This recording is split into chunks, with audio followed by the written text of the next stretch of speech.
Le Québec ne fait pas exception. L'immigration est un sujet qui préoccupe les pouvoirs publics. En Europe, la France notamment vient de serrer les règles dans une loi controversée. Aux États-Unis, les débats épiques, qui ne sont pas terminés d'ailleurs, au sujet de la frontière du Sud et ses demandes de migrants qui veulent entrer aux États-Unis. Et chez nous aussi, avec la pression migratoire qui existe bel et bien. Nous avons donc voulu prendre du temps ce soir pour en parler avec les chefs de parti. Marc Tanguay, chef intérimaire du PLQ, est avec nous. Gabriel Nadeau-Dubois, co-porte-parole de Québec solidaire. Paul Saint-Pierre Plamondon, chef du Parti québécois. Et Éric Duhem, chef du Parti conservateur du Québec. Bonsoir. Messieurs, bonsoir. Merci d'être là. Bonsoir, M. Roy. Bonsoir, M. Roy. Dernière note pour le public qui nous regardez. Vous remarquerez que le gouvernement de la CAQ n'est pas représenté. On nous a dit que ce genre de débat se faisait déjà 3 fois par semaine à l'Assemblée nationale. On n'a donc pas voulu que la ministre responsable ou, évidemment, le premier ministre y participe. 30 secondes pour donner une première réponse, ça sera ce que je vais vous donner, mais il n'y a pas beaucoup de règles. On va le faire de façon respectueuse, en essayant pas de se parler les uns sur les autres, mais on a du temps, puis on va vous laisser la chance d'exprimer le fond de votre pensée. C'est pour ça qu'on vous a invité. On a préparé, vous allez le voir, des questions très simples. On n'est pas dans les doctorats, là, on est dans la base, ce qui va nous permettre de mettre et d'éclairer pour le public ce débat important. Première question. Doit-on réduire ou augmenter le seuil pour l'immigration permanente? Je vous montre un tableau, et après ça, je vous laisse la parole, des engagements de ce qui est dans les programmes. Bon, la CAQ, c'était 50 000, mais dans les faits, c'est 62 000. Et là, voici les autres chiffres. Je vous parle de l'immigration d'abord permanente. À tour de rôle, 30 secondes, première réponse, puis ensuite, on ouvre le débat. Marc Tanguay. Oui, alors merci, M. Roy, pour nous offrir cette plateforme pour parler d'immigration. Au Parti libéral du Québec, vous notez que lors de la campagne électorale, on parlait de 70 000 comme seuil et être en lien avec les régions et nos besoins au Québec pour aller au-delà des seuils. Ce que la dernière année du gouvernement caquiste nous a appris, c'est que c'est plus un débat de seuil au Québec. Nous devons avoir une planification, ce qui manque cruellement, qui tient compte des immigrants temporaires et des immigrants permanents également. Alors, c'est plus une question de seuil. C'est une question, M. Roy, de faire en sorte que l'on identifie avec les régions nos besoins en main-d'œuvre, nos besoins en logement et notre capacité d'intégration. Ça prend une vision globale. On reviendra sur tout ça. Gabriel Nadeau-Dubois, doit-on réduire ou augmenter les seuils pour l'immigration permanente? Nous, à Québec solidaire, on est confortable dans une fourchette de 60 à 80 000 personnes immigrantes par année. On parle bien sûr des seuils permanents. Mais vous savez comme moi que l'angle mort de ce débat sur les seuils permanents, c'est que pendant qu'on parle de ça, on ne parle pas de l'explosion déraisonnable et désorganisée de l'immigration temporaire au Québec. On est rendu à 500 000 immigrants et immigrantes temporaires. Donc, le débat, il faut le faire dans son entièreté. Il ne faut pas juste parler des seuils, il faut parler du modèle. Notre modèle d'immigration, il est brisé. François Legault et Justin Trudeau l'ont brisé ensemble en faisant exploser l'immigration temporaire puis en nous faisant croire artificiellement un peu au fond qu'on baissait les seuils permanents. Merci. Paul Saint-Pierre Plamondon, sur les seuils, on va parler, ne vous inquiétez pas, des non-permanents, des temporaires, de tout ça. Mais là, la première question de base était sur les seuils d'immigration, donc permanents. Paul Saint-Pierre Plamondon. Bien, le Parti québécois est le seul parti à avoir exactement la même position que lors des élections 2022, c'est-à-dire que nous, on pense qu'il faut réduire les seuils. Les autres partis politiques présentaient une hausse des seuils comme une solution à la pénurie de main-d'œuvre. C'est faux. Et la différence aujourd'hui, c'est que la position du Parti québécois, elle est confirmée par la Banque nationale, la Banque de Montréal, la Banque du Canada, Pierre Fortin, la SCHL. Donc aujourd'hui, la position du Parti québécois est confirmée. En ce moment, les seuils excèdent notre capacité à loger, à rendre des services et à franciser. Et nous, on cherche simplement des seuils qui sont en proportion de la capacité d'accueil. C'est toujours notre position. Et on veut une société équitable où tout le monde a sa chance, a un toit et a droit à des services. Tous les Québécois y ont droit. Très bien. Éric Duhem, 30 secondes sur les seuils d'immigration permanents.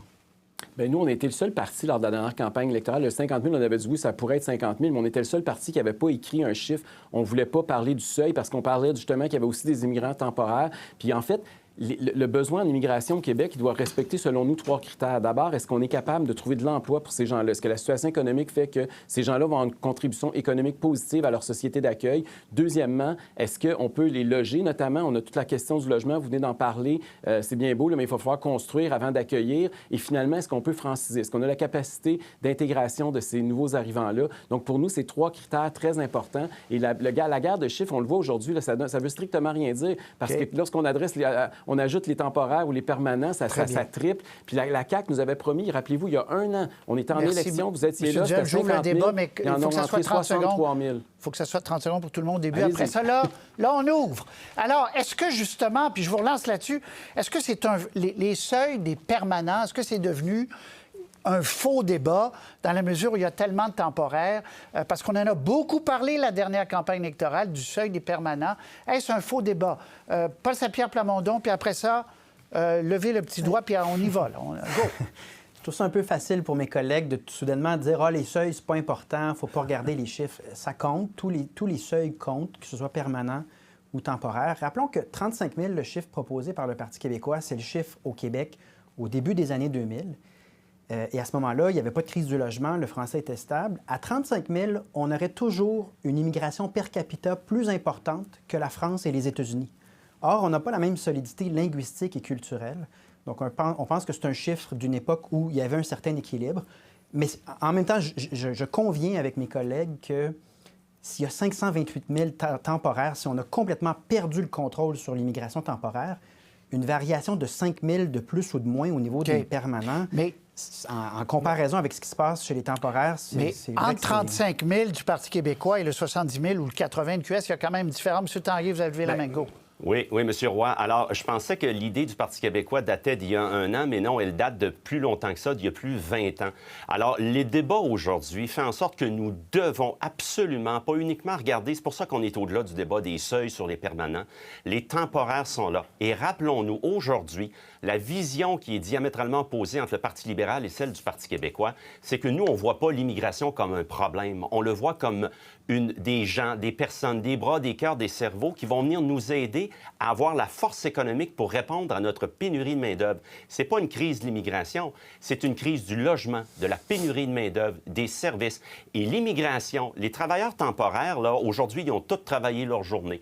Et faire en sorte de venir participer à la croissance économique, c'est ça la force d'un Québec confiant versus des idées qui datent d'il y a 20 ans du Parti québécois. Et en ce sens-là, on doit reprendre contrôle, ce que la CAQ n'a pas fait en n'ayant pas une planification globale. Gabriel Nadeau-Dubois. Je suis d'accord avec vous, M. Roy. Je pense que le débat sur les seuils permanents, oui, c'est devenu un faux débat. C'est devenu un faux débat parce que l'immigration temporaire, souvent, elle n'a de temporaire que le nom. Hein. Il y a des gens qui sont comptabilisés comme des immigrants ou des immigrantes temporaires, mais qui renouvellent ce statut temporaire pendant 2, 5, parfois 10 ans. Donc, les débats de chiffres, ils sont stériles. Il faut avoir un débat de modèle. Quel modèle on veut? Est-ce qu'on veut un modèle, celui qu'a mis en place la CAQ et M. Trudeau, où c'est les entreprises qui décident qui vient selon des stricts critères économiques, ou on veut une immigration bien planifiée, bien organisée, régionalisée dans l'ensemble des régions du Québec qui permet la francisation? Moi, je pense que c'est ce débat-là qu'il faut avoir. C'est quoi le modèle d'immigration qu'on veut? Parce que le faux débat que M. Legault a d'ailleurs lui-même lancé en disant « on va réduire ça à 50 000 », qu'est-ce qu'il veut dire au fond si pendant ce temps-là, il y a 500 000 personnes sur le territoire du Québec qui sont sur un statut temporaire et donc souvent précaire? Et on sait que c'est pas juste mauvais pour le Québec. Mais quand même, je termine en disant que c'est aussi mauvais pour les personnes immigrantes elles-mêmes. On les a vus, les scandales dans les médias. Là. Entre quand même le 35 000 de Paul Saint-Pierre Plamondon puis votre 80 000, même si, effectivement, on va en parler là, des temporaires dans une seconde, mais il y a quand même une différence de philosophie, j'imagine, là, M. Saint-Pierre Plamondon. Et de nombre. Ben oui, et de nombre. Donc, bien je sûr. suis très étonné qu'on parle d'une discussion sur le modèle et on ne pourrait pas parler du nombre. C'est comme s'il n'y avait pas de différence entre accueillir 5 000 personnes par année ou en accueillir 5 millions. Je veux dire, évidemment que le nombre fait partie du modèle. Il faut être capable d'en discuter en termes, justement, de modèle, de seuil. et sans personnaliser, en mettant toutes les ressources pour accompagner, s'assurer qu'on est dans une société équitable, mais de complètement évacuer la question du nombre, on va parler des migrations temporaires. Si on n'est pas capable de parler de chiffres, je regrette, mais on n'est pas capable de parler de modèle. Évidemment, le modèle ne se limite pas au nombre. Il faut ajouter du logement, il faut avoir des programmes sociaux, je pense, plus généreux. Mais il faut être capable de parler serrez la vis dans toutes les catégories.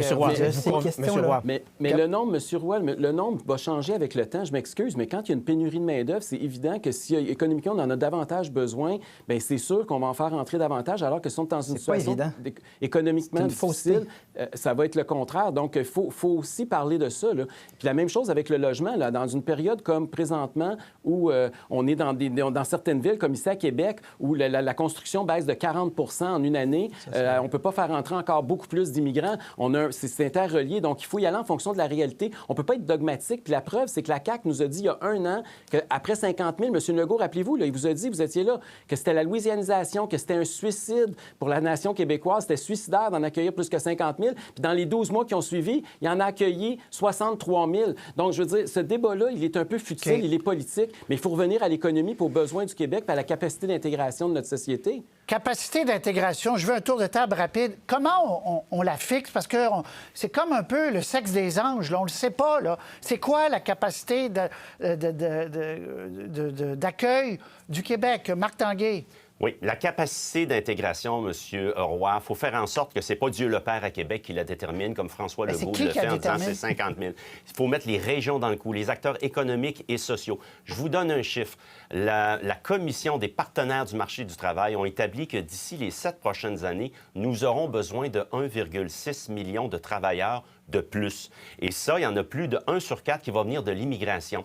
Quelle en est, maintenant, qu'en est-il de notre capacité d'intégration dans les régions, le logement, les services publics, la francisation? Il faut mettre les régions dans le coup, nos acteurs et actrices économiques et déterminer ensemble quelle est notre capacité d'accueil. Mais aujourd'hui, personne ne pourra, au Parti libéral du Québec, nous faire dire qu'il y a des travailleurs temporaires qui ne sont pas utiles et qui n'aident pas à bâtir le Québec. On en a besoin. Vous dites qu'il n'y en a pas trop, puis s'il y en avait trop, on le saurait parce qu'on s'en sert. Lesquels? Ils font du travail, puis on est bien content qu'ils le fassent. C'est ce que vous dites. Tout à fait. Ils sont dans les RPA, sont infirmières, ils sont dans nos entreprises, ils sont partout. Alors, c'est pas vrai qu'on peut se permettre de faire une pause. Capacité d'accueil, rapidement, les 3 autres chefs. Excusez, vous appelez chef Gabriel Nadeau-Dubois, c'est pour un raccourci là, pour le débat. Il n'y a pas de problème. Donc, capacité d'accueil, comment on fait ça? Vous posez une question qui est cruciale.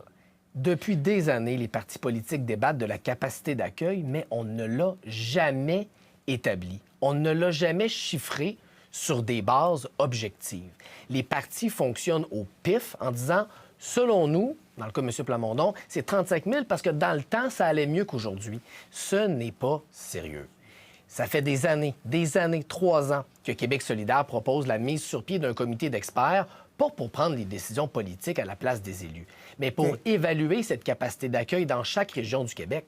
Parce que la capacité d'accueil à Montréal et la capacité d'accueil à Rouyn-Noranda, c'est peut-être pas la même. Deuxièmement, une fois qu'on l'a évalué, cette capacité d'accueil-là, c'est pas comme la loi de la gravité. On peut la faire grandir, cette capacité d'accueil, en investissant en logement, en investissant dans nos services publics. Il faut faire ce travail sur des bases sérieuses, plutôt que d'avoir des débats un peu arbitraires, là, tout le monde l'a bien vu, où on oppose des seuils sans avoir chiffré la capacité d'accueil. Mais Paul Saint-Pierre Plamondon, comment on fait pour fixer les seuils ou même dire... La capacité d'accueil. Le concept de capacité d'accueil, c'est simple. On devrait loger tout le monde. Le français ne devrait pas reculer, puis on devrait pouvoir offrir des services de qualité à tout le monde. Lorsqu'on n'atteint pas ces objectifs-là, c'est que la capacité d'accueil est excédée et qu'on doit diminuer les seuils jusqu'à temps qu'on trouve un point d'équilibre où ces critères-là sont remplis. C'est clair, c'est simple. Et autre point très important, il faut que la discussion soit sur la base de prémices qui ne sont pas mensongères. Quand j'entends d'autres chefs de parti dire que plus d'immigration comble la pénurie de main-d'œuvre, que ce soit le CD Howe, le Public Policy Forum au Québec, Pierre Fortin, ou plus récemment la Banque nationale, c'est clair que puis l'expérience des 20-30 dernières années où on augmente les seuils puis on est toujours en pénurie de main-d'œuvre, augmenter l'immigration ne comble pas la pénurie de main-d'œuvre et les études sont nombreuses pour le confirmer. Donc, il faut être capable de débattre sur des prémisses qui sont Êtes-vous d'accord, les trois autres, qui n'induisent pas la population en erreur? En partie vrai, là, mais Marc en partie faux Tanguay aussi. et Êtes-vous d'accord que, puis effectivement, la Banque nationale et d'autres ont fait des études parlant de pièges démographiques? Mais là-dessus, M. Roy, là, le Parti québécois tombe dans le piège. Il cible l'immigration comme étant le problème. Le problème, c'est qu'il faut construire, il faut booster l'offre des logements, il faut faire en sorte de répondre à la pénurie de main-d'œuvre, il faut qu'on ait une économie forte. Parce que celles et ceux qui, aujourd'hui, qui sont travailleurs temporaires, là, ils travaillent dans nos systèmes publics, nos réseaux publics et privés. Et c'est pas vrai. J'en crois entendre le Parti conservateur dire on va faire un logement, on va en accueillir un. C'est pas comme ça que ça fonctionne. On a besoin d'une économie forte. On va l'écouter, le Parti conservateur. Éric Duhem, vous êtes un peu en retard, d'ailleurs, dans le... Alors, je vous donne la parole là-dessus. Bien, d'abord, c'est la capacité d'accueil des Québécois. M. Plamondon a en partie raison. Là. À partir du moment où il y a une immigration là, de masse, puis là, on parle, écoutez, le Parti libéral du Canada, Ottawa, là, nous parle d'1 demi-million de nouveaux arrivants annuellement récurrents. Là. Donc, si on commence à parler de ça, c'est sûr qu'à partir d'un certain seuil, effectivement, l'impact économique des nouveaux immigrants peut être négatif, puis c'est ce que des économistes ont sorti les chiffres récemment. Cela étant dit, l'écrasante majorité des immigrants qui sont ici, là, ils ont contribué très positivement à notre société. Il ne faut jamais oublier ça. Là. Si on a des seuils où on est capable de les accepter, puis on est capable de les intégrer, il n'y a aucun problème. Et un des principaux problèmes actuellement, c'est le logement. Puis c'est la question, c'est ça qui est le maillon faible actuellement, parce que tous les autres partis appuient nos maires qui bloquent la construction actuellement au Québec. Et c'est là que ça fait mal. C'est ça qu'il faut faire. Il faut que ces gens-là, minimalement, on puisse leur fournir un toit au-dessus de la tête. Gabriel Nadeau-Dubois, je conclus le bloc avec une question pour vous là-dessus. Sur le manque de logement, bon, vous avez vu la Banque nationale, d'autres qui en ont parlé également, en disant que la construction, les services, pour parler plus largement, ne peuvent pas suivre le rythme d'arrivée depuis quelques années au Canada des immigrants. Êtes-vous d'accord?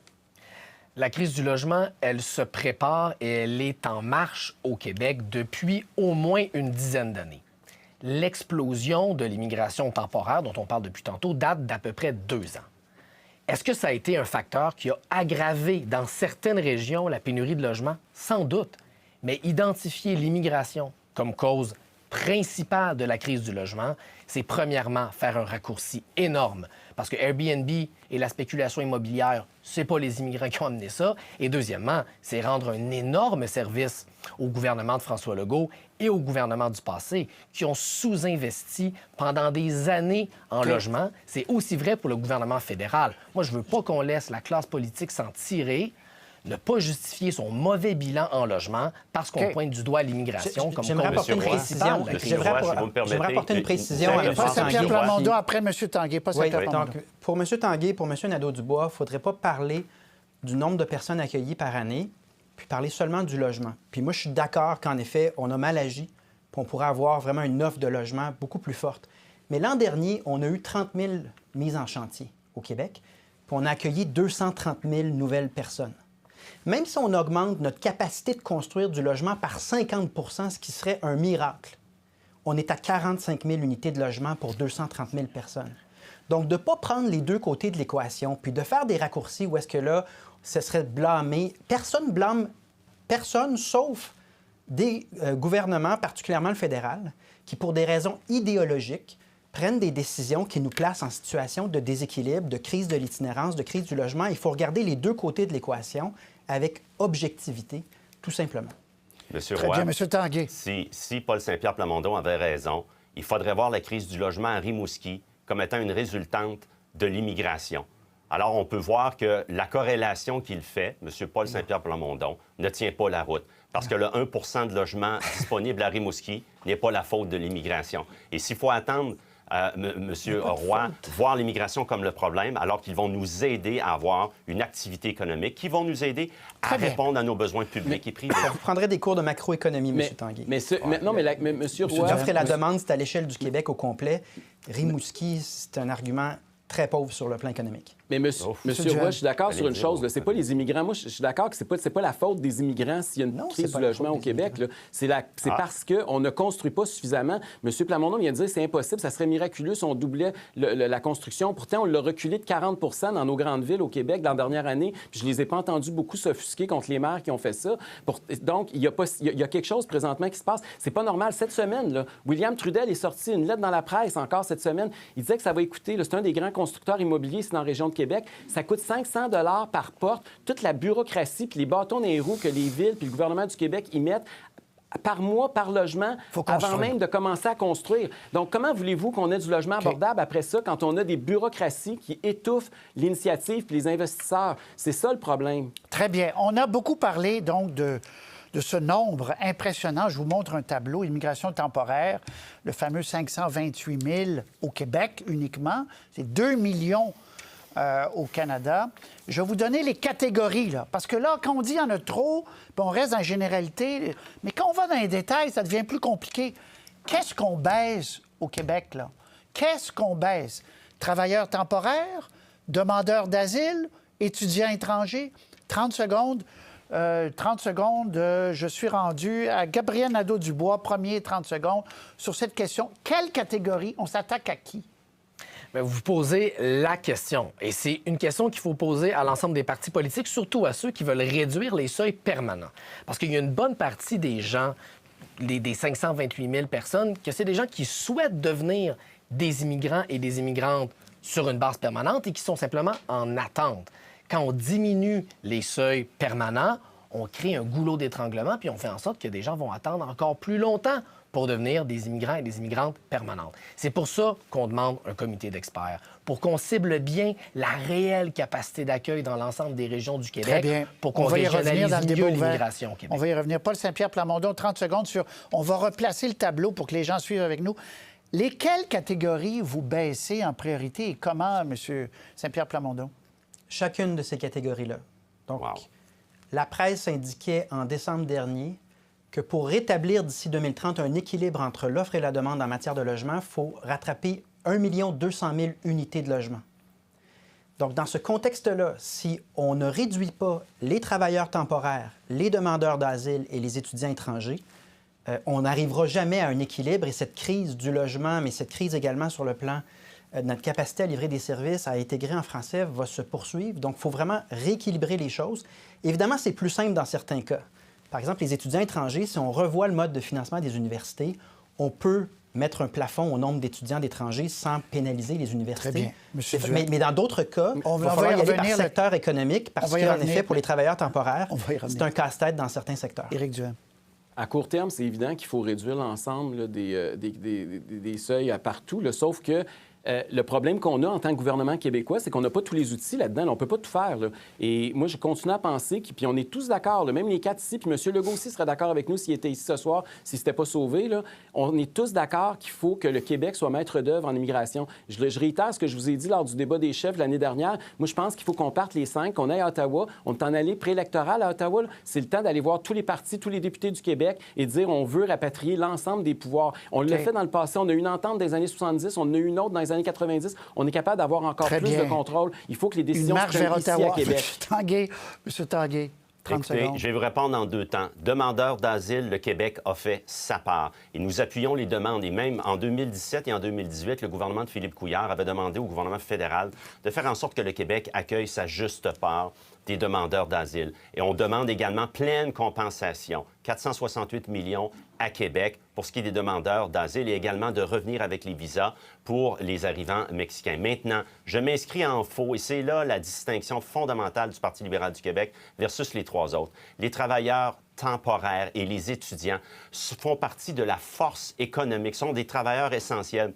Qu'ils OK. me disent donc, mes collègues, M. Roy, Alors, débat lequel des ouvert. Je travailleurs vous laisse êtes-vous? finir votre idée. Débat ouvert, Oui. puis tous les autres embarquent. Allez-y. Et je m'engage à faire secours. Je demande aux autres chefs, aux 3 autres, de nous indiquer pour les travailleurs temporaires, les travailleurs qui ont des permis de travail aujourd'hui, qui sont dans nos CPE, dans nos RPA, qui sont dans nos PME, qui sont dans toutes les régions du Québec, lequel voudriez-vous voir quitter le Québec OK. aujourd'hui parce qu'ils n'ont pas leur place économique au Québec? Éric Duhem, répondez et les 2 autres après. Bien, M. Tanguay, d'abord, a raison qu'effectivement, la catégorie où il faut diminuer le plus, c'est les demandeurs d'asile, parce que le Québec accueille pratiquement la moitié des demandeurs d'asile présentement au Canada, ce qui est un non-sens, là, et c'est évident que c'est là. Puis il a raison aussi sur le fait que c'est bien beau de dire on veut diminuer les seuils, mais on va-tu aller dire à une entreprise en Beauce, ah, bien, toi, tes travailleurs étrangers, on les renvoie chez eux, puis comment le gouvernement va faire pour sélectionner les entreprises où il accorde des travailleurs, puis les entreprises où il va enlever les travailleurs, puis il va empêcher un un agriculteur de défricher sa terre ou une entreprise de continuer à exporter.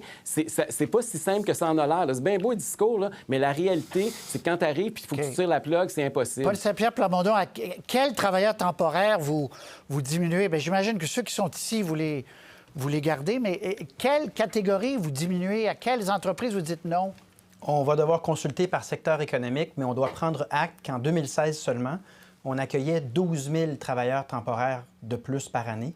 Et là, on en accueille 14 fois plus. On est toujours en pénurie de main-d'œuvre. Donc, oui, c'est plus délicat.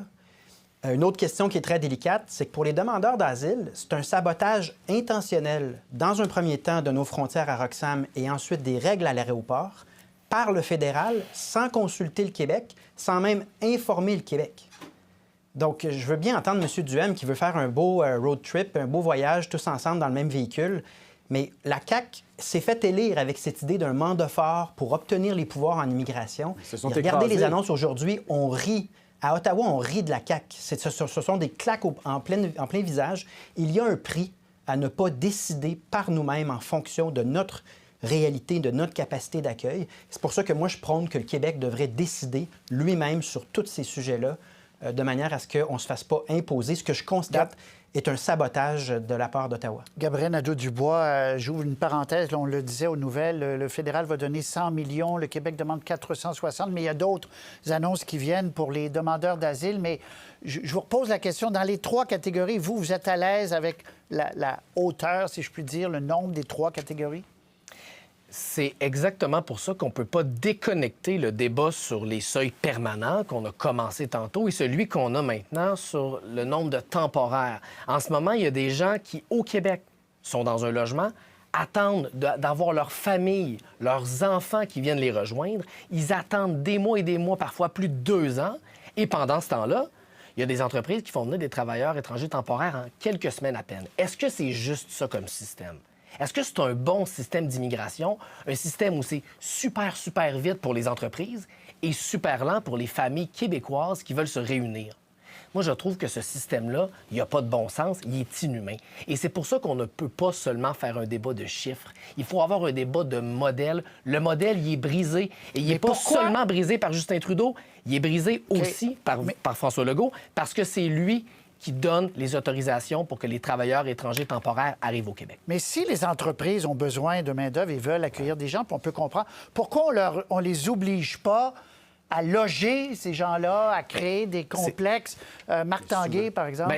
Bien, écoutez, Monsieur Roy, les entreprises, non seulement c'est elles-mêmes qui mettent des missions à l'étranger pour aller recruter leur main-d'œuvre qui est essentielle. Il y a des entreprises que j'ai rencontrées, je pourrais vous en nommer, qui font leur propre service de garde, qui font leur propre logement, alors que pour eux, c'est pas leur industrie. C'est la mission essentielle du gouvernement de donner les services publics. Et pour ce faire, on a besoin des travailleurs temporaires. Et je tiens à insister là-dessus, Monsieur Roy. Je ne sais pas si vous voulez redonner l'occasion à Paul Saint-Pierre Plamondon de préciser sa pensée, mais les travailleurs temporaires qui travaillent aujourd'hui, est-ce que j'ai bien compris qu'il y en a de trop et qu'il aimerait en voir quitté? C'est soit oui ou soit non. Et s'il dit non, ils ont tous leur place pour participer à l'effort économique, que fait-il de la nécessité d'en avoir 1,6 million de nouveaux travailleurs dans les 7 prochaines années, dont 1 sur 4 doit venir de l'immigration? C'est nos acteurs économiques qui nous le disent. Paul Saint-Pierre Plamondon, réponse ou réplique? Bien, sous Philippe Couillard, on accueillait 14 fois moins de travailleurs temporaires et pourtant, les libéraux pesaient sur la pédale là, sur le plan des seuils d'immigration. À 14 fois plus, on est toujours en pénurie de main-d'œuvre, mais c'est pas assez pour le Parti libéral. Non, moi, je vais consulter les chambres de commerce aux 4 coins du Québec en prévision de 2026 pour voir, parce qu'évidemment, on ne veut pas nuire à des secteurs économiques, il faut être sensible à la réalité de chaque entreprise. Mais est-ce qu'on peut continuer à multiplier par 14 le nombre d'immigrants temporaires en se disant, ah, c'est l'économie, ce sont les besoins? Est-ce que vous les faites sortir ou pas, là? Juste clarifier. Je veux juste terminer. Oui, l'itinérance est en train d'exploser aux 4 coins du Québec. C'est pas la faute de l'immigration, les familles ne se logent plus. L'offre et la demande de logement ne se rencontrent pas. Les prix augmentent, l'itinérance augmente. On ne peut pas simplement se fermer les yeux parce que le Conseil du patronat, qui a une ligne directe, à toute évidence, avec Marc Tanguay, le Conseil du patronat nous dicte de toujours augmenter les seuils d'immigration temporaire. Je vous donne l'occasion, Paul Saint-Pierre, juste de clarifier la question de M. Tanguay. Est-ce qu'il y en a qui sont sur le sol à qui vous demandez de quitter, là? Ou non? Mais par définition, un visa temporaire, c'est quelqu'un qui arrive et qui quitte. Et donc, ça vient avec la définition de travailleur avec un visa temporaire. Et vous regarderez, l'Union européenne, en ce moment, a changé ses règles partout dans le monde. On est en train de travailler justement sur les visas pour clarifier, parce que si le simple fait d'arriver sur le territoire donne un statut de permanent, peu importe par quel chemin, peu importe si on remplit les critères ou non, bien, ça crée un chaos, ça crée une perte de contrôle. Gabriel Nadeau-Dubois. Oui, Gabriel M. Roy. Nadeau-Dubois là-dessus, oui. En immigration, là, moi, je revendique le droit à la nuance. Là, vous avez M. Tanguay qui vous dit le système de l'immigration temporaire généralisée, c'est un bon système. Je ne suis pas d'accord. Ce que les entreprises veulent, ce que les immigrants veulent, c'est de l'immigration permanente, enracinée sur le territoire dans les régions. C'est ça que veulent les entreprises, c'est ça que veulent les personnes immigrantes, c'est ce que veulent aussi les Québécois et les Québécoises. Et vous avez de l'autre côté M. Plamondon qui dit on va tirer vers le bas les seuils. Et ça le place dans une position intenable où il n'est en effet pas capable de vous dire à qui il va montrer la porte ou à qui il renouvellera pas le statut. À Québec solidaire, Guillaume Clich-Rivard s'est avancé dans les dernières semaines avec une position qui est assise sur son expertise et qui est nuancée, où on dit commençons par mesurer notre capacité d'accueil, tout en admettant que le système actuel, il est brisé. Là. L'explosion des temporaires qui donne lieu, on l'a vu dans les médias, souvent à même l'exploitation des personnes immigrantes, c'est pas un bon modèle, ni pour l'économie, ni pour le Québec, ni pour les personnes immigrantes elles-mêmes. Nous, on veut changer ce modèle-là. Monsieur Nadeau-Dubois, à chaque fois que j'ai essayé d'aborder la question des seuils au cours des dernières années, vous avez dit que c'était de la petite politique, que ça voulait rien dire. Vous avez utilisé tous les épithètes pour empêcher un débat nuancé. Donc, je vous laisse toutes les positions au niveau des chiffres, mais de grâce, ne prenez pas la position que vous avez un discours nuancé. À chaque fois que vous avez eu l'occasion de faire un procès d'intention à des gens qui, comme au Parti québécois, maintenant, ont des thèses qui sont confirmées par les économistes, vous avez tout fait pour essayer de soutirer un profit politique avec des termes qui étaient franchement insultants. Donc, la nuance, ce n'est pas exact de dire que vous avez...